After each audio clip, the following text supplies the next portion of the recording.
زرمانۍ لرمه خو بیا هم خفه خفه یم زرمانۍ لرمه خو بیا هم خفه خفه یم چرته کې ملګرو یو انسان نه خفه دی. ملګرو سلامونه، نیکې هیلې او احترامات مې ومنئ. پروګرام د غزلزار او زه یم غازي نادان. ملګرو څنګه چې تاسو ته پته ده چې د دې پروګرام په ذریعه موږ د غزلمي لیکوالان چې د پښتو ادب دپاره کار کوي تاسو سره وخت په وخت معرفي کوو.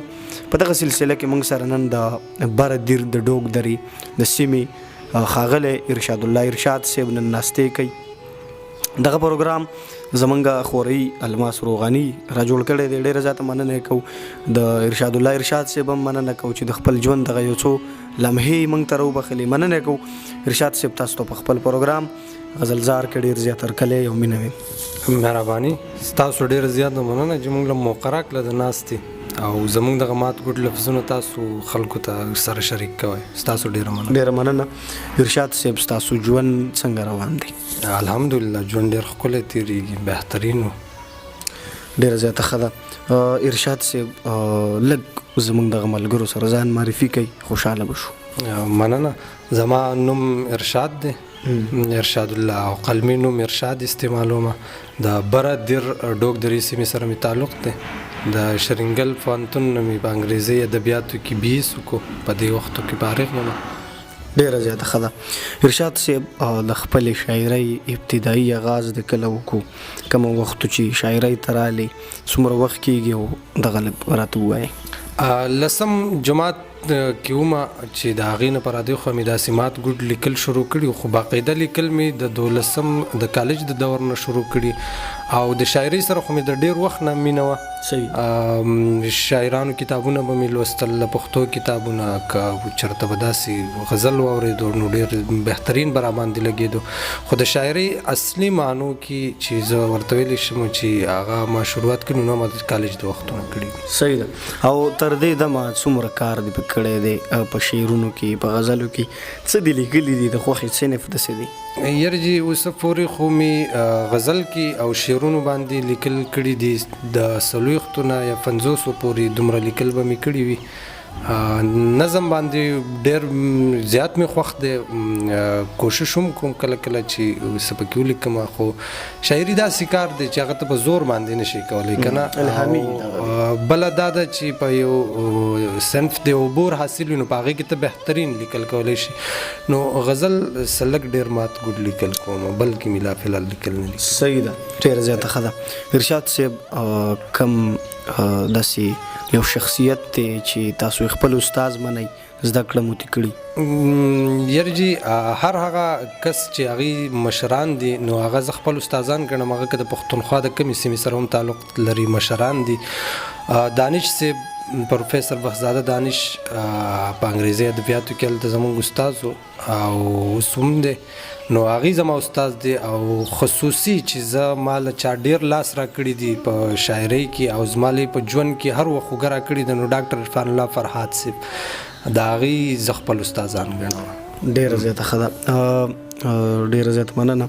غونډې، ادبي تنظیمونه، مشاعرې په ډوک دره کې څه حال دی؟ یو غونډه را جوړه شوې وه یو کال مخکې، هغه غونډه بحاله ده نه ده؟ نور کومې د غونډې کېږي؟ لږ معلومات راکړه. غونډه خو هغه را جوړه شوې وه، اوس هم بحاله ده. بیا پکې موږ لا پروګرام داسې چېرته په غټه سطح خو نه دی را جوړ کړی. ملګرو سره ناستې کوو. د کمراټ ادبي ټولنې سره تعلق ساتم.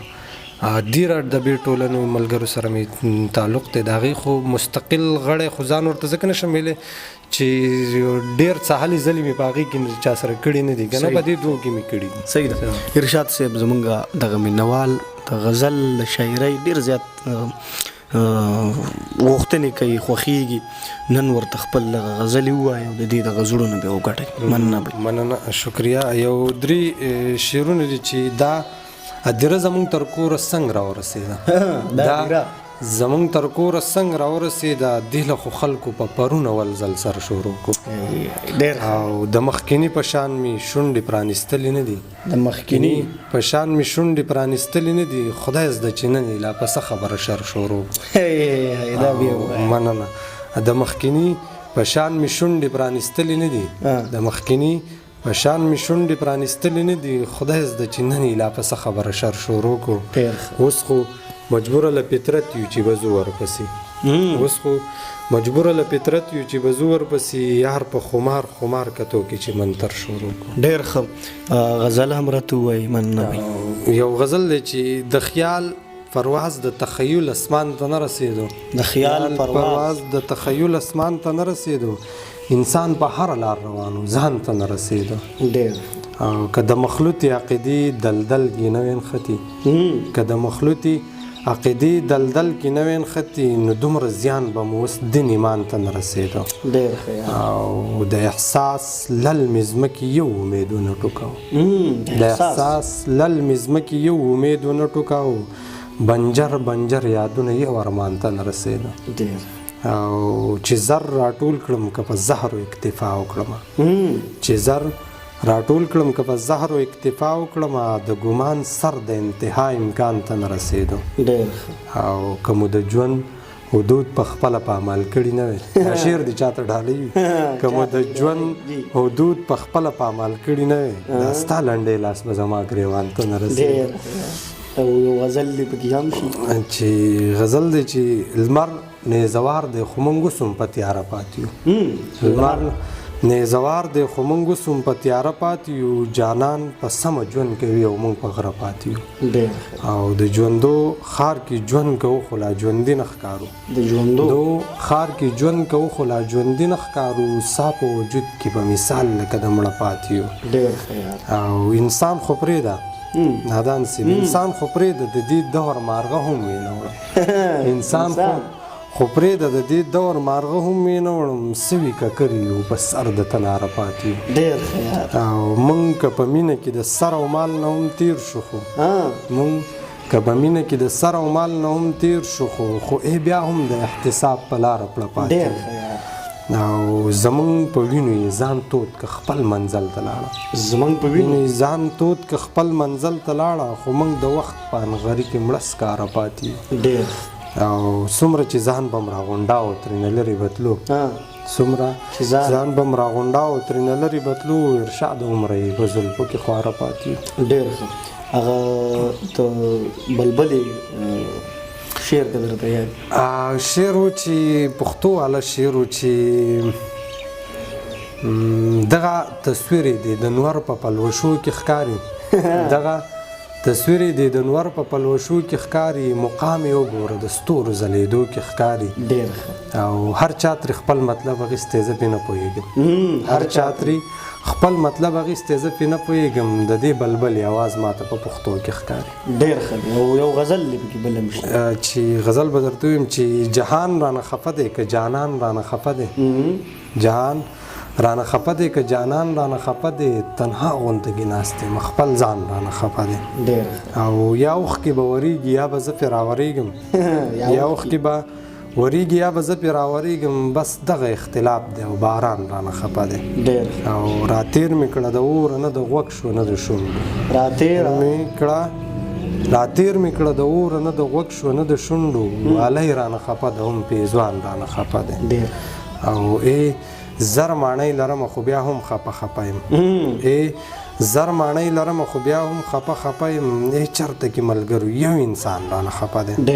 او احساس او تلوسي مو په زړګي دي ځکه پاتې احساس او تلوسي مو په زړګي دي ځکه پاتې امید رانه خفه دی او ارمان رانه خفه دی. ډېر او ارشاد مجبوري وه او څه لږه بې قدري وه ارشاده مجبوري وه او څه لږه بې قدري وه دا ځکه د وختونو هر دوران رانه خفه دی. ډېر ښه ډېره زیاته مننه کوو ارشاد صاحب ستاسو د ناستي چې موږ سره کېناستی په اخره کې داسې څه پیغام داسې څه خبره چې زموږ دغه ولس ته رسول غواړئ نو دا پیغام ما مخکې هم د سوشل میډیا باندې شیر کړی خو دا پیغام زه بیا هم ملګرو ته غواړم چې بیا هم ملګرو ته ورسوم چې احساسات موجونه کوي ارمان لکه باران وریږي امید شاړه ځمکه ده وخت روان دی او ژوند ولاړ دی ژوند بې رنګه شو یاران ماران شو خپلوان پردي او دشمن لکه د سوري راپسې دی زه تا ته په کوی کنستو ته زما خپو ته په کنده کنستو ستړی نه شوي سازونه مو بې سازه نغمې بې سروره